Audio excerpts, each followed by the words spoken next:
Saludos y bienvenido a esta clase de Antiguo Testamento. En clases anteriores hemos cubierto los fundamentos de lo que es el profeta bíblico y también cómo interpretar la profecía o la literatura profética. No podemos dedicar mucho tiempo al contenido de muchos libros proféticos. Sin embargo, para trabajar algunos de estos principios que hemos estado aprendiendo, quiero centrarme en la exposición de un solo libro completo, que en este caso sería el libro de Abdías. Resulta que este libro es el libro más corto del Antiguo Testamento y de hecho proporciona un buen material para utilizar los principios de interpretación que hemos venido estudiando. Entonces, lea el libro de Abdías, son 21 versículos, y después de haberlo leído, sigue con este video. Muy bien, primero vamos a orientarnos a los hechos básicos del libro de Abdías. Observamos primero el versículo 1 que dice: visión de Abdías, así dice el Señor Dios acerca de Edom. Recuerden mi énfasis en que los profetas son visionarios o reciben visiones. Esto tiene un efecto importante en nuestra interpretación, como hemos visto antes. Ahora, en cuanto a este libro, no sabemos prácticamente nada sobre quién era Abdías. El libro no nos da ningún detalle aquí. Sabemos que esta es una profecía contra Edom, que son los descendientes de Esaú, y sabemos que hay ciertos antecedentes históricos de las relaciones edomitas e israelitas. Básicamente, existe tensión entre estos dos grupos. Y esto es porque cuando volvemos al libro de Génesis vemos que existía tensión entre Esaú y Jacob. Además hay otros eventos históricos como cuando Edom rechazó el paso de Israel cuando se acercaba a Canaán para la conquista. Y eso es relatado en Números 20 y repetido en Deuteronomio capítulo 2. Hay guerra posterior entre ambas partes. Por ejemplo, encontramos un caso de esto en 2 Samuel 8:13. Y vemos que aquí David conquista a Edom y pone guarniciones en su territorio. Luego vemos en Primera de Reyes 11 y Segunda de Reyes 14 y 16 cosas parecidas de guerra. Hay que notar también que Edom se convirtió en un estado vasallo de Asiria después del año 736 a.C. Ahora, este libro, esta profecía, fue escrito en algún momento después del exilio o la destrucción de Jerusalén.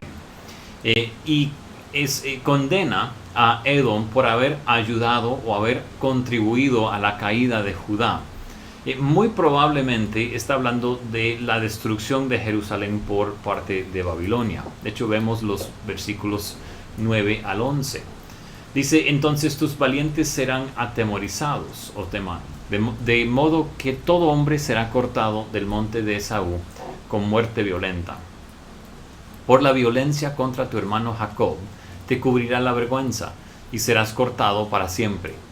El día que te pusiste a un lado, el día en que extraños se llevaban su riqueza y extranjeros entraban por su puerta y sobre Jerusalén echaban suertes, tú también eras como uno de ellos. Existen otros pasajes en el Antiguo Testamento que indican cosas parecidas en relación a la destrucción de Judá por parte de Babilonia. Por ejemplo, encontramos en el Salmo 137: junto a los ríos de Babilonia nos sentábamos y llorábamos al acordarnos de Sión. Sobre los sauces en medio de ella colgamos nuestras arpas, pues allí los que nos habían llevado cautivos nos pedían canciones, y los que nos atormentaban nos pedían alegría, diciendo: cántennos alguno de los cánticos de Sión.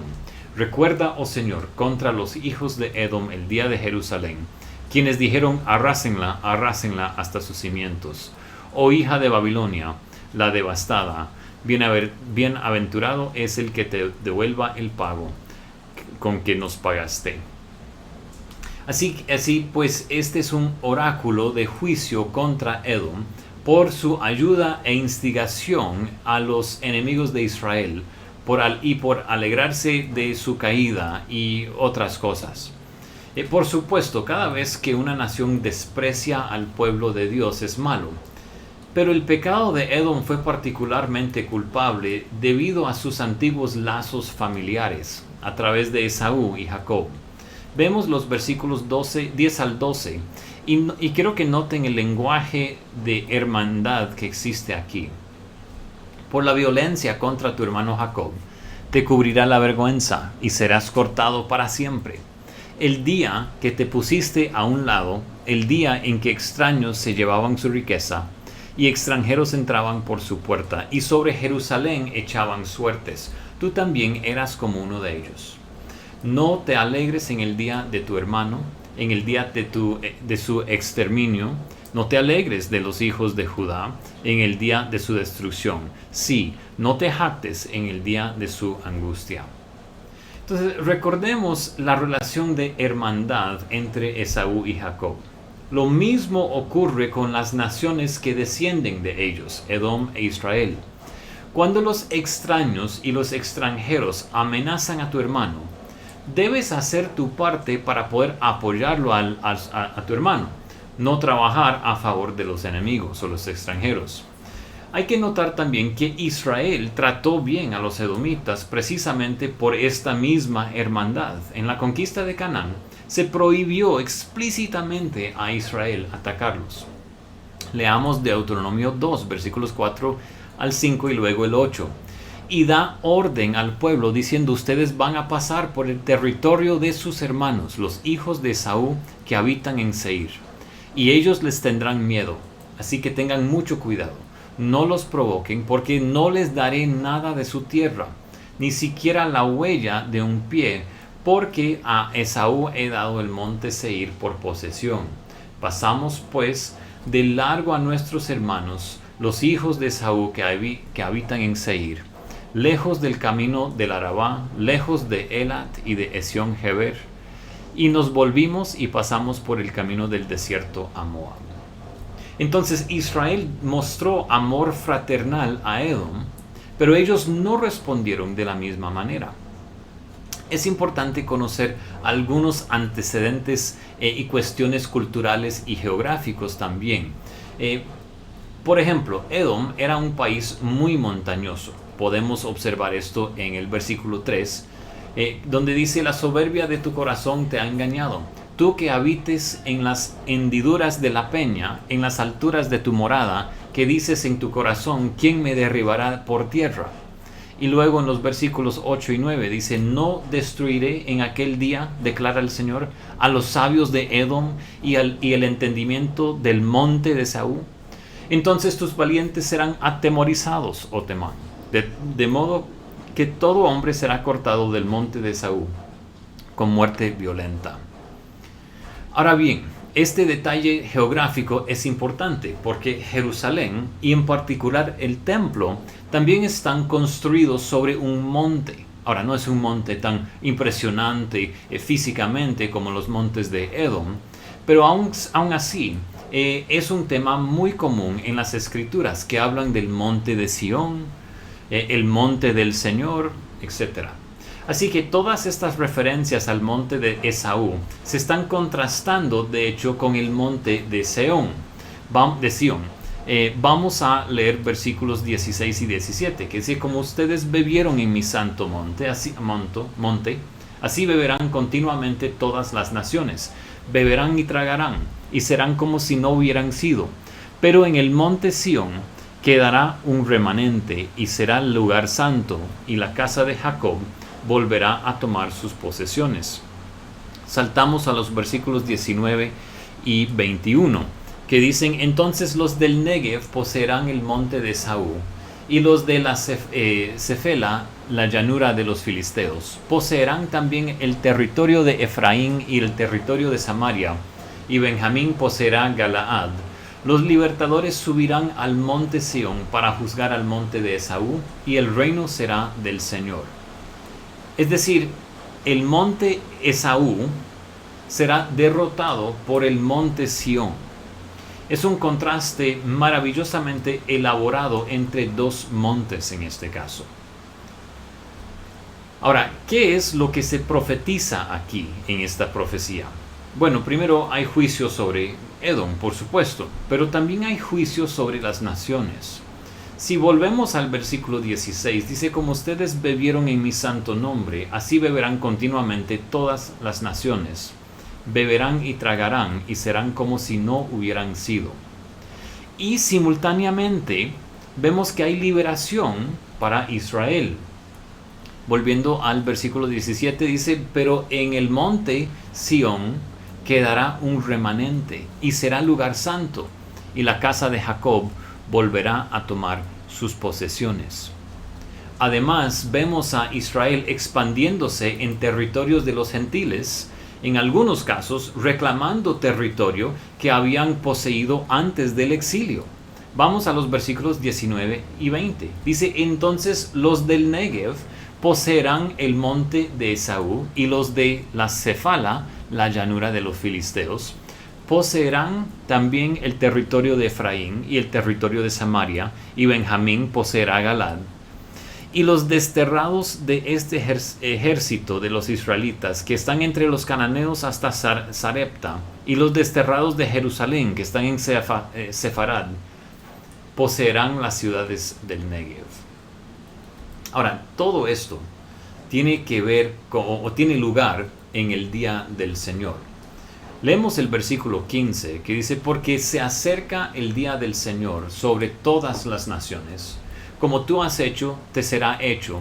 Tus acciones recaerán sobre tu cabeza. Así que, para resumir, podemos discernir 4 eventos principales que se asocian con el día del Señor en Abdías. Primero tenemos el juicio sobre Edom, o el monte Esaú, que vemos en versículos 2, 4, 8 y 9, etc. Luego tenemos el juicio sobre las naciones, que vemos en el versículo 16. Tenemos la salvación de Israel, o la liberación en el monte Sión, que vemos en el versículo 17. Y la expansión de Israel en los territorios gentiles en Abdías 19 y 20.